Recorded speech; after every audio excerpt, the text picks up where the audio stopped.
Right now, a man is in custody after a standoff with police that lasted much of the day. He surrendered just a few hours ago after officials say he fired at deputies trying to serve a warrant. Raya Katene is standing by with the latest coming up in a moment. But we begin tonight with some storms making their way into Minnesota. Just in the last hour, more severe weather and tornado warnings being issued in the western part of our state. Thanks for joining us on air and streaming. I'm Julie Nelson. And I'm Kevin Holmes. We are now in a KARE 11 weather impact alert that will last through the day tomorrow. We start things off in the backyard tonight with Chief Meteorologist John Ziegler. John? Yeah, I mean, it's going to be a busy night here, and you did see the watches and warnings started to be issued in the Dakotas, but we now have a severe thunderstorm watch even in Alexandria, and that might extend to the metro. So here's what you need to know. Technically Wednesday, early a.m., midnight to 6 a.m. is going to be the first line, but then we have another chance to what we call reload the atmosphere and do it again tomorrow afternoon. Wind, hail, and isolated tornadoes. I think wind is going to be the main threat. Hail, second threat, and then tornado third. Got to prepare for all modes of severe weather. Let's take a look at this. You can see we're quiet now. It's breezy as we get ready for this. Now you have more of a up and down squall line here. You do have some tornado warnings. You can see this is the pink here is for the actual severe thunderstorm watch. But notice these storms down towards Nebraska, how they're bowing out a little bit. That's always going to catch the eye, and that's why you have a tornado watch for areas up towards Marshall. That's coming, of course, towards the city. So there is your severe thunderstorm watch till 4, tornado watch until 3. Now, they're going to fill this in if the storms continue their strength. Let's break this down here. Overnight tonight, main threat is still wind. This is going to be from midnight to 6 a.m. Tomorrow morning, watch out for some lingering showers. They are going to be possible through noon. If we get too much rain lingering, that could wreck the afternoon threat.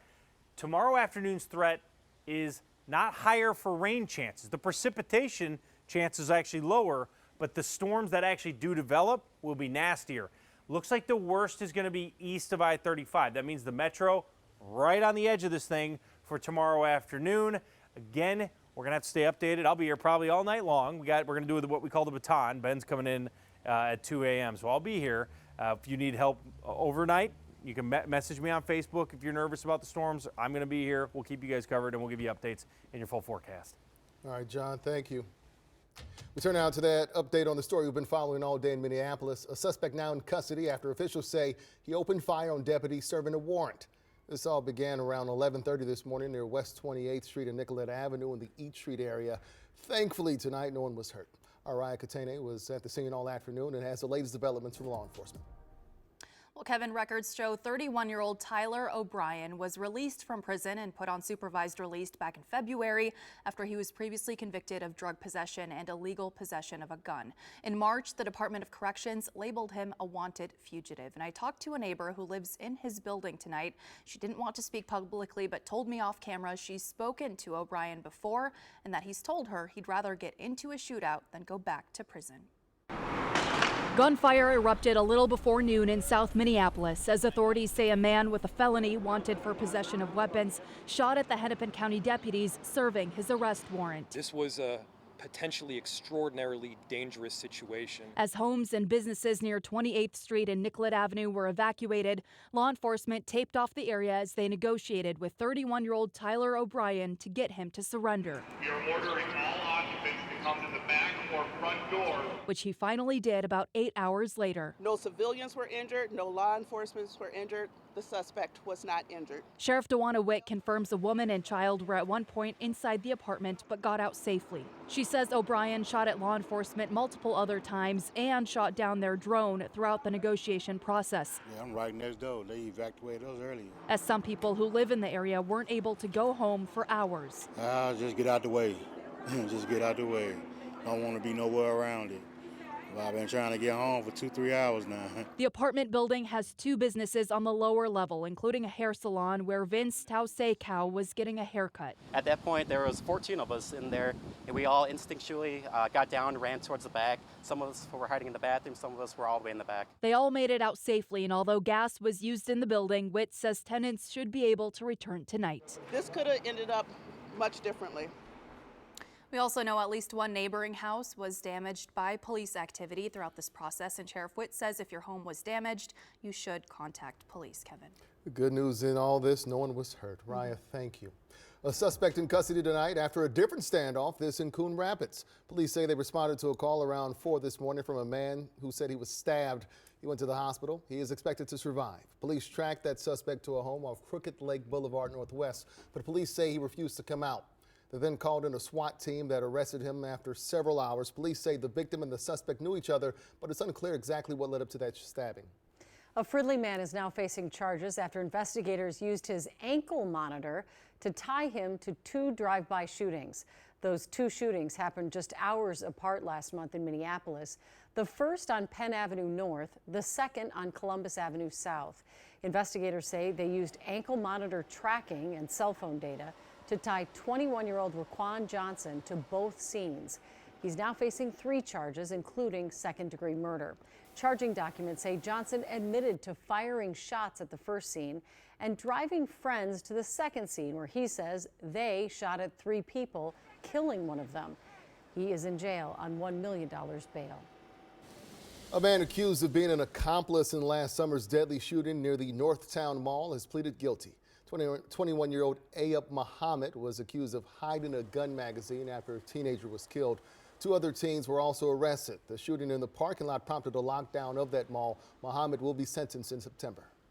Well, in the last 2 hours, the Pentagon said it has wrapped up strikes against Iran in response to yesterday's downing of a U.S. Army Apache helicopter. U.S. Central Command says forces hit Iranian air defense, ground control stations, and surveillance radars near the Strait of Hormuz, calling the self-defense strikes proportional to recent attacks, including on that helicopter. 2 American pilots were on board and were rescued without injuries. Meanwhile, the federal government is looking to revoke American citizenship for a man who pleaded guilty in the Feeding Our Future fraud scheme.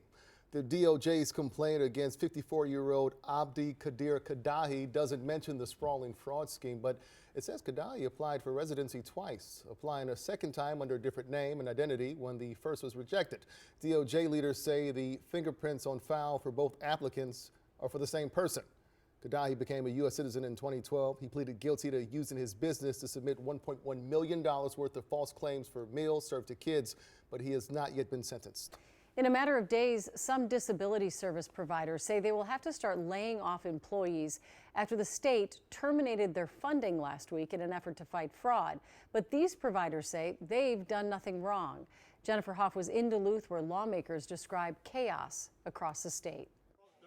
Okay, we're ready to go? Okay. Lawmakers in Duluth making a call to St. Paul, demanding the governor take action and reinstate thousands of Medicaid providers the state terminated last week, including Scott Isaacson, head of Lyft's transportation. In 27 years of business, we've never seen anything like what just happened. The Department of Human Services disenrolling his company for an incomplete application, despite an otherwise clean record, forcing people to miss medical appointments like Vincent Sweedman's mother, who needs dialysis. Our tentative plan is just that she goes to the hospital. Straining ambulance services already stretched thin. Fire the people that need to be fired and get people in there that can get this program up and running tomorrow, because these people don't have a tomorrow. Since January, DHS has reviewed nearly 6,000 providers, a shortened process including site visits and documentation reviews, trying to combat fraud and protect $2 billion in Medicaid dollars the federal government says it's withholding. They set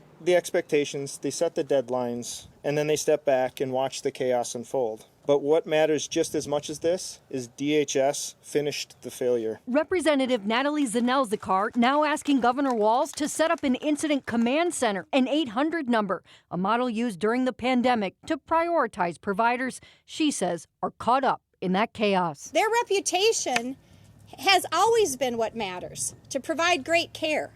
There's very little lawmakers can continue to do right now, at least legislatively, since they're not in session.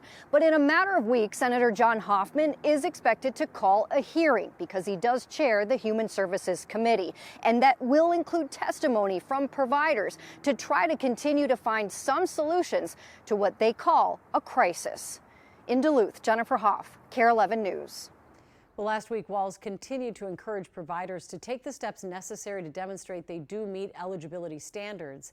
They also have 60 days to file an appeal. After months of negotiations, the University of Minnesota, M Physicians, and Fairview have reached a new agreement extending their long-standing healthcare partnership for another decade. Attorney General Keith Ellison announced the deal today after a lengthy mediation process. It includes a $1 billion commitment from Fairview to invest in medical facilities at the U of M Medical Center. Plus, it allows medical school faculty, students, residents, and fellows to teach and conduct research at Fairview facilities. The Board of Regents and both the M Physicians and Fairview boards still need to approve this deal.